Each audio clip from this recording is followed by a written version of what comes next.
Hello, ESPN FC Live, Saturday. And what about this for a scoreline? Chelsea 1, Sunderland 2 in the Premier League. Mark Donaldson, Janusz Mihalik. To look back on this one, and Janusz, I'm going to take you back to 2014. Chelsea score first at home to Sunderland. The visitors equalise not long after, and then get all 3 points to head back to the northeast near the end of the game. The same thing happened today. What did you make of what you saw? I definitely don't remember the 2014. I hardly remember yesterday. However, look, what an opportunity this was for Chelsea, right? 4 straight wins in all competitions. You think that with all the issues they have, and they've had issues with key players and constantly a different lineup, 8 changes from the Ajax games. Today, an early goal, as you've said, and you think they're going to go from strength to strength. And we're talking about Chelsea in the second place. And you say to yourself, you know what? I mean, if they can be in second while missing so many key players throughout, it may not be a bad shout for Chelsea to challenge the likes of Liverpool and Arsenal, right? And then you have that. And, as the game went on, I just thought of them as a paper tiger. I mean, they're not even that, maybe jack of all trades, but master of none. I don't know what their trademark is. They do a lot of things well, but not one thing that you say to yourself, wow, that is that trademark. If they just do this more consistently, they're gonna score. So I mean, obviously scoring goals is not an issue in general. Conceding is. You can sort of understand that with that back four constantly changing because of injuries, suspensions, whatever it may be. But I think the rest should do better. This really was criminal, a massive loss. Regis Lebris, the Sunderland coach, with a perfect performance from his team based on the way he set them up. It wasn't a backs to the wall. It was have a goal when you can, but don't be too gung-ho. They had opportunities. Look, they had to defend a lot. They hardly came out of their own half for large chunks of the second half, but they always looked, I don't know if comfortable is the right word, but they looked like they knew what they were doing. And the winning goal is a bonus. Make no mistake about that. But if they'd gone back with a point, you could have argued it was thoroughly deserved. Instead, they go back with all 3. Yeah, look, I mean, Sunderland have done a tremendous job. I mean, they know how to defend low, but it's not a team that just defends low. They do that well, and they counter in numbers, right? This is not your normal counter where inferior team from time to time will get loose. No, when they break, they break. We saw that on that second goal as well. There's so many issues there defensively from Chelsea. It's almost too funny that they did score that. But in the first half, when I look at the statistics, possession was 70-30. I think in the end I didn't look up, but it's probably the same, or maybe even more. But attempts on goal were 8-7, and in the second half as well, Chelsea had the ball, but I mean, I can't think of too many clear-cut chances for them throughout the game. As a matter of fact, I think Sunderland probably, if you look at expected goals, they were better than Chelsea. They see, there you have it, right? So I know they were in the first half. I just assume in the second half because, as I've said, I mean, Chelsea playing at home with a great start to that game, right? For them, you think, it's going to be over. But take nothing away from Sunderland. I mean, look, they're going to start falling down. It just always happens. But for them to be in the second place in the table right now, it's credit to them. And as I've said, Chelsea, Mark, I just don't know what they play. I don't know how they play. Every game I look at them, even in the games that they have won and they've done some good things, you look at Chelsea and it makes you wonder, what is it that they try to accomplish? You know what the weird thing is, Janusz? I don't know how much of a surprise this is. Not so much that Sunderland have gone there, but we've seen this in the past from Chelsea. They'll beat the best. They've beaten Liverpool. They were outstanding against Ajax. They put 3 past Nottingham Forest. But they just seem like a side that's got a lot of creativity, but not enough of an end product. And that is a problem in games that they're going to have a lot more possession. You're right. You said 70%. They had 69%. Expected goals was under 1. Sunderland had 1.16. Are they too easy now for opponents to read, especially when they're at home? Give them the ball, defend deep, play with pace on the counter-attack, Is that the blueprint to go to Stamford Bridge to try and get a result? Yeah, but you could say that a lot about a lot of teams that need to possess the ball sometimes get frustrated. If it's Manchester City, Barcelona's of the world, the teams that have possession and they need to break teams down. They have proven that they have done it, right? I mean, 17 goals, not bad. I think it's best in the Premier League at the moment. 10 different goal scorers. But the problem is, it's good to score by committee, but in the games like this, look, this is simple. You look at João Pedro, he's gone cold. I think last goal, when was it? End of August or something like that, right? Mark Guiu, it's still green. I mean, he's young and he's green, and one goal against Ajax, or it's not going to change anything. He needs time. The lap is closed, but he's not there. You've got to put away those chances, right? As I said, they didn't create it enough today, but that possession in the opponent's half is good enough. It has been good enough if you look at, Chelsea as a whole. So I just think that, you can have today two players that are non-existent, and that is Mark Guiu and João Pedro. Enzo Fernandez, another very good game. You know what Caicedo's going to give you, and again, statistically, fair play. Reece James, he was absolutely outstanding, doing exactly what he needed to do. I have a massive issue with Cucurella because he was everywhere doing absolutely nothing. And oh, by the way, one of those players that's frustrating. I don't know why. Maybe it's long hair. No, I'm just joking. But, for years he was frustrating, but he's been actually very good for Chelsea. You got to give him credit. But today wasn't one of those games. I mean, I was just looking at him, and his movement was pretty much like mine when I was, when I was young and playing with my friends in front of the house. You just wanted to do everything and be everyone in every position on the pitch. And that was frustrating for me, at least in terms of organization. So it was one of those games. Again, chaos is the only word I can use. Why did these results happen? And stressing again, you said it earlier, Sunderland have gone second. Just think about that for a second. This is a side that came up through the playoffs last year. So why do these results happen when a side in Sunderland would be lucky to have one player maybe get into that Chelsea lineup? Is it a case of hard work beating ability if ability doesn't work hard? No, I think it's too easy to say that they didn't work hard. Let's not forget. I mean, I think, I think they're still Chelsea are still the youngest team in the Premier League, just about every game. The rotations are incredible. There's a lot of players to please, but because of injuries and suspensions, you have to do that. I think this is a team, though, that needs stability, even while missing, the Palmers, the Colwells, and Mal Gusto today because of suspension. I think there needs to be some stability. And I understand it's not easy when you have to deal with the Champions League, all the cups, and the Premier League as well. But I think when you have a very, very young team, sometimes you have to give them run of play. You have to make the right decision.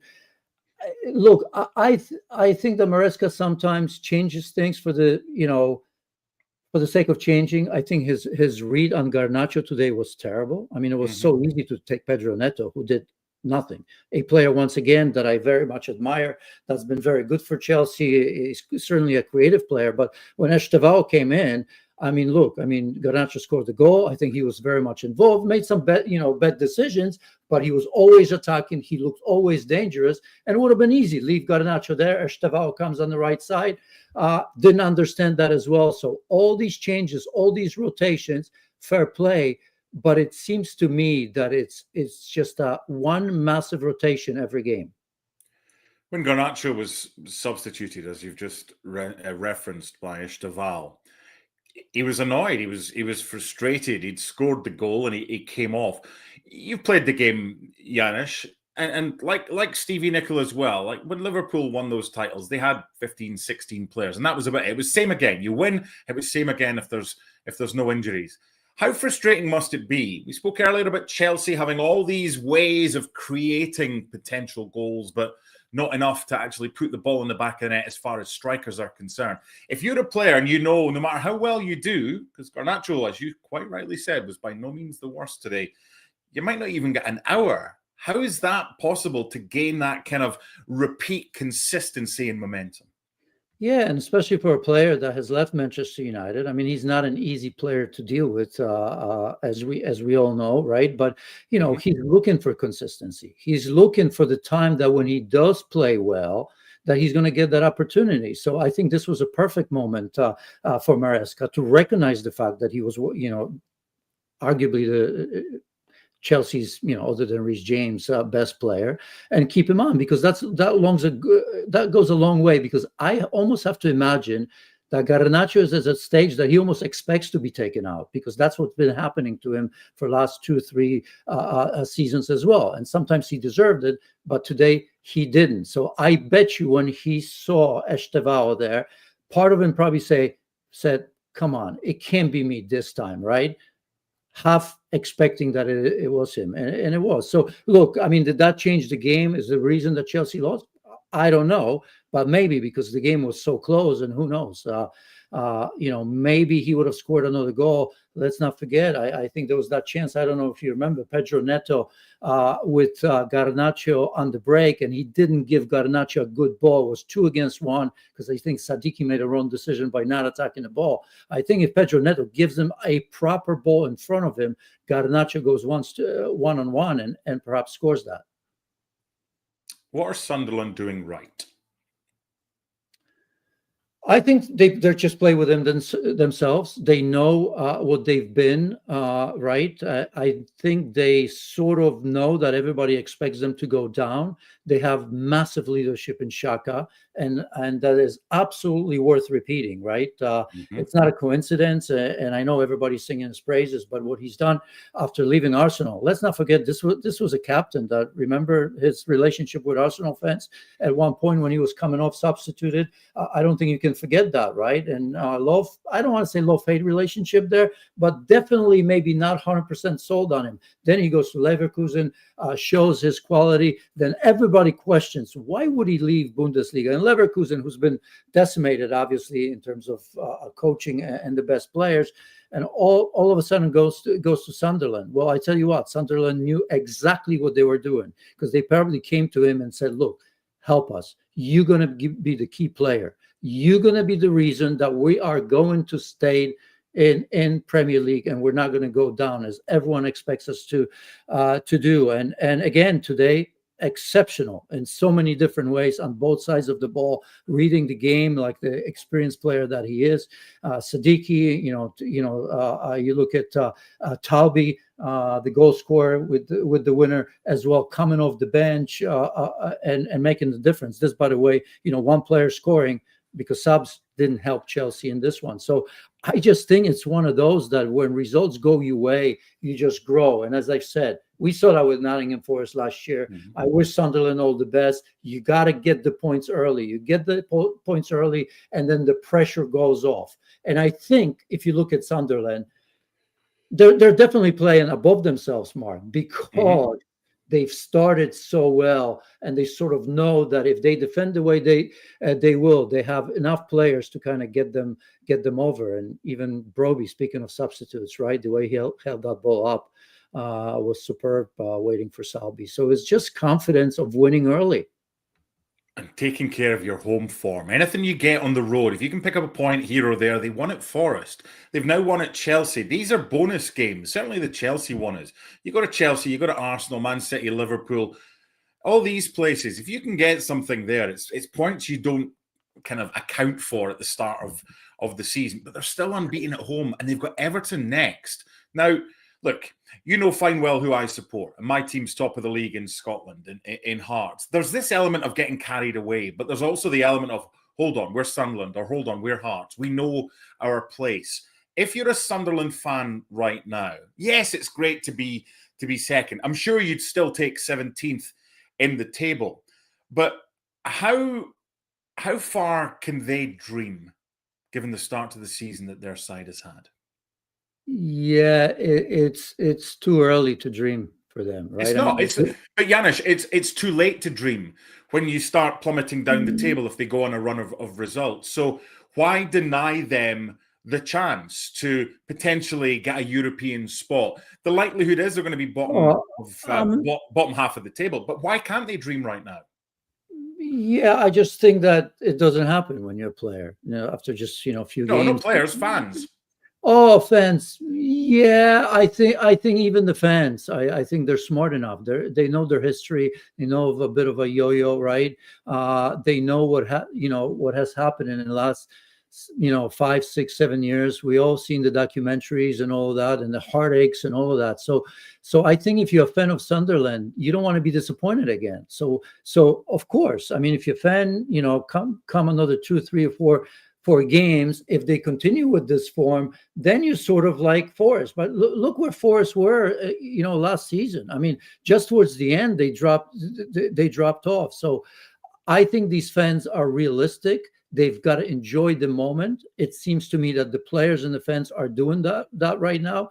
And I promise you, if I don't know, but I'll bet that if you go to a pub after a home game right now, these fans aren't talking about Europe just yet. No, but as I said, if they offered them 17th right now, they would probably take it. But this is a time of the season whereby you're not going to get relegated right now if you're on this run of form. And it's just a case of enjoying it, because teams like Sunderland and Forest last year, you don't want to be woken up from this dream that you're having, especially when they've struggled for so long to get back into this. You're not going to convince me. I'm not buying it because you know what? Because we just started the season, and you could see anyone in this league, especially Sunderland, they can go on a 5, 6 game losing streak. And what then? You're fighting relegation. Nobody. You can't convince me right now that they're dreaming of Europe at this moment. Are you telling me it's too early to talk about Sunderland title talk? Yeah, a little bit. Okay. What about Newcastle? Another side from the Northeast, another side leaving it late to beat a team from London. This time Newcastle 2, Fulham 1, a game that Newcastle took a first half lead, but Fulham got themselves back into this game, and then Bruno Guimaraes late on with the winning goal. What did you make of this one? Well, first and foremost, it was a superb game. It was wide open, as we all know it. I mean, this is a Fulham team on a bad run. What is it, 4 straight now or 5?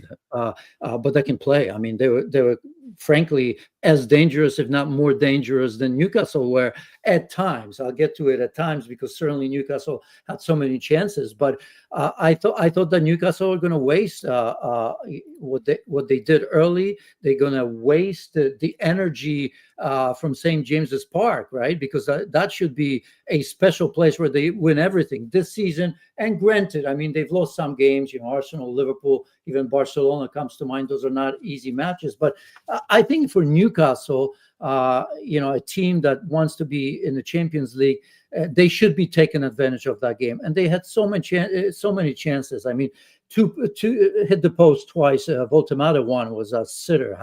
Has to score that. Score that. Jacob Murphy had in the first half. Jacob Murphy scored a goal, and he had an identical chance in the second half to make it 2-0. It was the first half still, to make it 2-0, and the game would have been done and dusted. And Bert Leno saved him in the second half. Guimaraes had a sitter. It was a header from 5 yards out, and he had a great shot from distance, just inches away. Tonali half chances here and there. So, I mean, it was just a number of chances. And just as you thought it was going to be a negative feeling, playing at home, taking the lead, and not seeing this game through, Bruno Guimaraes, just, a great rebound. Osula comes in, save from the goalkeeper, and Bruno Guimaraes puts it away. A very, very important 3 points for Newcastle, because remember, they didn't have a good start, did they, to the season? When you look at them, they need to go on a bit of a run to once again establish themselves, because look, if you look at Newcastle and their starting 11, they're as good as most. I don't want to say they're as good as any, because I'll get pushback, but I could say that as good as any. And even when you look at on the bench, now most of the players are healthy. You say to yourself, this is a good squad, even though they lost Isak. And it was almost a disappointment. So this should go a long way, because imagine how they feel right now, scoring a winner so late. Looking at Fulham's results that you mentioned, lost 3-1 at Villa, lost 3-1 at Bournemouth, lost 1-0 at home to Arsenal, and now they've lost 2-1 at Fulham. 5 times they've been on the road this season already. 4 of them they've lost, just the 1 point. What are Fulham right now? And we'll get to what Newcastle are right now, because they're 3 wins, 3 draws, and 3 defeats from their 9 games. But Fulham, are they just a side that should be too good to go down, but probably don't have enough to trouble a top half finish? Yeah, I think that the most important thing is that it seems to me that over the last few seasons, Fulham has established themselves as a perennial Premier League team. Again, I mentioned a yo-yo club in the past. I mean, certainly they are one of them, right? It comes to mind with Leeds and all that. I think Marco Silva is doing a tremendous job. They play open, they play to attack, they play to win games. And I wouldn't call them naive, but I think, in the next game or two, they probably need to play to get a result. I don't know if Marco Silva will do that, but I think at some stage you're going to see Fulham win 2 or 3 straight, maybe give their fans a little bit of hope, Mark. And then, as you know, comes February, March, April, it's going to be somewhere middle of the park there, or middle of the table for Fulham. So I just think that more of the same for Fulham, which, it's great to be a part of the Premier League and not worry too much. But 4 straight now? Is it 4 or 5? I should know, but apologies. We're doing this live right after I almost... Fulham have lost 4 straight. 4 straight. So I was right. So, yeah, that's never good. That's never good. It's Wolves next at home for them. Got to take care of your home form. So big opportunity for them to kind of kick on after the midweek League Cup ties and bounce back from this horrible run. Newcastle, what are they right now? Because they're not what they were at the start of the season. They're better than that. They've got their striker now, albeit today should have scored and didn't, Voltemada, but he's at a really good start to his Newcastle campaign. What should they realistically be aiming for now that their form of late is far better than their form to begin with? I absolutely top 4. As I've mentioned, I look at the starting 11, the squad for the most part, and there is a talent. I think it's just that a little bit of a readjustment, I would say, in the way they play when they had Isak and Voltemada, right? I mean, I think they were much more dangerous in playing in behind because of the pace of Isak, ability to dribble and from deep, and Voltemada is a different player, of course, right? You have to play a little bit wider. You're looking for some deliveries for him. For a big man, Voltemada is very good with his feet. I don't want to take anything away from him, and I'm not suggesting that Voltemada is sort of because of his size. He's just going to, score headers and look for crosses all the time, because he's very good in the build-up. We saw that in Europe the other day, that wonderful goal that Newcastle scored as well. But it is a little bit different. So Anthony Gordon looks good. Jacob Murphy, as I said, a superb finish on the first goal. Should have scored almost an identical chance that he had. That was actually easier than the one that he scored. So look, Tonali was rested today. That midfield, Guimaraes, Tonali, Joelinton, as good as any. I'll say that here when they're in form. So definitely a team that's going to be fighting for top 4, perhaps 1 or 2 top class players short of. Look, when Arsenal puts up a tempo like this, it's a little bit like Liverpool in the past, a little bit like Manchester City, right? It's Liverpool now that worries. We have to keep up with the Joneses. So is Manchester City, and Newcastle is one of those teams. And we're not going to sit here and say that they're going to challenge for the title. Winning the last 2 in the Champions League as well certainly helps. Always difficult when you've got that midweek Champions League action. Villa found it, Newcastle found it the last time that they were in the Champions League. So a good win for them. At the end of the season, you'll not look back at when the goal was scored. It was just a 2-1 win over Fulham. Job done. That's what goes down in the history book. So Tyneside and Wearside twice late on, getting the better of London in the games so far today. We'll be back after the events at Old Trafford. Manchester United against Brighton for full reaction to that one. And then ESPN FC later today for Brentford against Liverpool. See you then. Bye for now.